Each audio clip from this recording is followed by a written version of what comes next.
Hey guys, Eric Cleary here, co-founder of Origins Property Management and team lead with the investment team at Remax Niagara. So guys, I'm sitting here beside Johnson Andrews, who is our specialist in terms of mortgages, who we work with almost exclusively. He has a lot of good information surrounding various different topics. And today we're going to chat to you guys about capital gains, about how to track your expenses, and what he can do in terms of preparing a new mortgage for you to liquidate one asset and get into something that will produce a little bit higher rental income, and how that income can be used as new income qualification to purchase further assets. So we're excited to provide you guys with this info. Hey everyone, hope your month has been well and wishing you guys all a safe and happy holidays. As Eric said, I'm the mortgage specialist when it comes to Orange List and the investment realtors.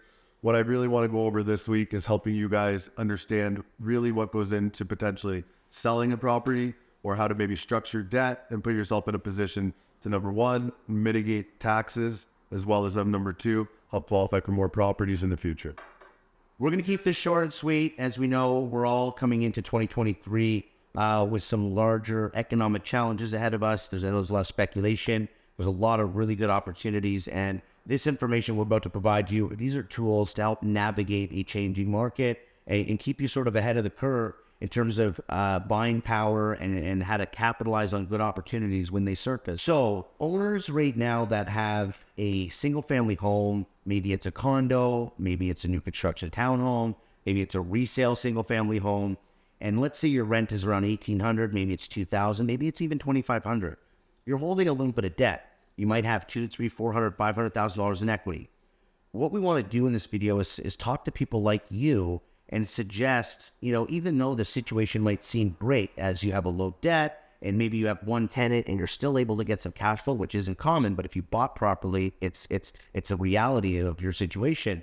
That doesn't mean that's an asset you want to hold, depending on your situation, right? If this is a one-time thing, you're comfortable, there's no stress, and you don't plan on scaling or growing a portfolio, then maybe it is a good option to keep it. We're not saying it's a bad investment. What I do want to suggest, though, is if you were to sell and liquidate that single family home that spits out $2,200 a month in rent, take your equity and go jump into maybe a duplex or a triplex, whether you do that yourself or buy one that's turnkey. You're going to be able to hold similar debt if you put down a sizable down payment, which Johnson's going to touch on here in a moment. And now instead of collecting $2,200 a month, you're going to be collecting $3,000, $4,000, $5,000 a month, right? That monthly income, that rental income is income. And that's how a guy like that's going to look at it. And it's going to be used as income qualification on future purchases. So I'm not going to get too deep into it because this is the pro right here, but I'll let him sort of touch on a situation like the one I've just highlighted and what sort of options you might have as a real estate investor or a landlord. So the biggest thing that we want to highlight is we want to always be optimizing the way that, number one, you're holding debt, but then number two, the way that we're structuring things.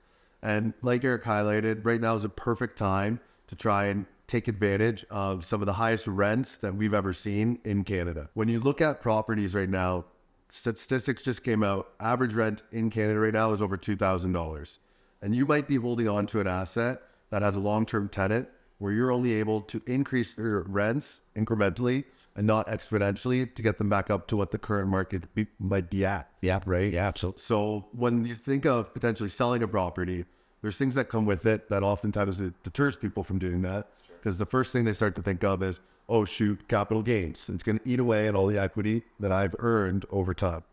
Well, if you're taking the proceeds of that sale and then applying it to a new rental property purchase, a lot of those taxes can be deferred to then when you sell the new property. Now, there's other things that can also be looked at, like how the property that you're selling was also owned and then occupied. So if it was something that even if you were living in it, it was the date in which then you moved out is when then they start to look at how much is then taxable on that as well. When it became a business, right? When you're collecting income. Right. Yeah. So the biggest thing there is every situation is different. But to us, when you're looking at the ability to then really try to increase your net worth and your financial comfort, the way that we can maybe do that is by liquidating one property and then moving debt to a new one that's going to produce more income for you. Yeah, absolutely. And I'm glad you touched on that. Another cool thing, guys, that needs to be considered is it's not just if you sell your house, if your mortgage, your current debt liability is $300,000, you sell for $600, you're not paying a capital gain of $300,000, right? You've had expenses to generate that equity. Like you've had management companies. Maybe you hired Oranges. You've got property tax. You got home insurance. You have all these sort of fees and stuff. Maybe it was maintenance. Maybe it was construction you did. That gets put against your capital gain. And your accountant needs to, first of all, as the landlord/investor, need to have a system in place to track that, or you need to hire people who will manage and track that for you. And then when you bring that to somebody like Johnson, he's going to be able to have clearer understanding of your sort of financial picture. But again, more so for your accountant, he will know how to claim your capital gains and how to sort of mitigate that large, horrific number and sort of scale that backwards into a spot where the government's not going to be showing up for dinner at your house, but you're also, not going to jail. So there's different ways, guys. Organization and managing it properly is obviously first and foremost. Guys like myself and Andrews will do anything we possibly can to give you the best possible outcome, and at least the information to try to help guide you and put you in a direction that A, you feel most comfortable with, and B, is most profitable and viable as an option for you guys as possible. No one situation is the same. What me and Eric are here to do is really understand your long-term goals and apply strategies to meet them. Yeah. Right now, we're identifying opportunities for people, and this is why we're engaging everyone, because there's really a way here for people to meet goals that they might not otherwise have thought that were possible.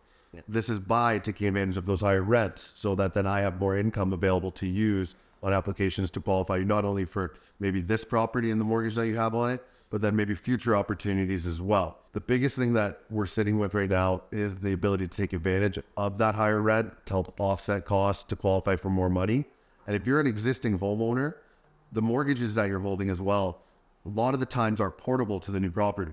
So maybe you're not taking on new debt in that sense, but you're transitioning from one asset class to the other, whether it be from a condo where you have significant maintenance fees every single month just to occupy that space, and you're eating away at profits. We can get you to single family detached properties where they don't carry those fees, and you're going to see a lot more profitability and ability to grow the portfolio as well. Yeah, just so wrap it up, guys, by a little, a reference or an analogy. Imagine your mortgage as a basket, and your basket can hold 10 apples. And what I mean is the apples is the comparison to the rent. So if one basket, you're holding a $300,000 debt liability, and it's only got 5 apples in it, you can go ahead and grab this other basket, being another better real estate asset or a better real estate investment that can hold 10 apples. Same size basket, same material, everything's identical, but one of them just has so much more in it. And those apples can be used to feed more people and grow your village faster. I went a little far with that. But my point is that rental income, in a case of a mortgage, those apples, in terms of higher rent, can be used to get you more baskets. And essentially, that was my, I don't know if I like that's it. good, but No, I like it. I'm just, Everyone wants more food. Yeah. Right. You have, and in a lot of the case, people that are working with you and us, they want to grow a real estate portfolio, right? Yeah. So it's a matter that right now there's opportunities. I think if you do want to learn more, reach out to Eric, reach out to me, and we'll make sure that we take care of you. we'd happy to help and just, have a conversation, guys, and see if what it is we do and the information we can provide can improve and make your life better. Excited to chat with you guys next month, and really looking forward to starting the new year off with a bang. Take care, guys. Happy New Year, everyone.